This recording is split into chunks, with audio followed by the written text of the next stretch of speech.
Acum am luat din ladă. De retar ziceam dacă l-ai de mult, mă. Hai dă drumul, dracu, și aduci un pai.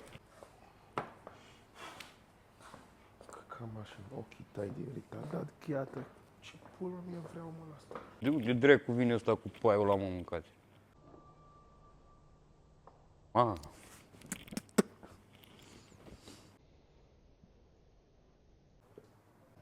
Bună ziua, vă ajut cu ceva?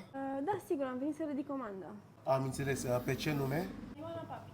Da, comanda e gata. Aveți de plată 230 de lei. Ah, ok. Stai liniștit, mami, rezolv eu.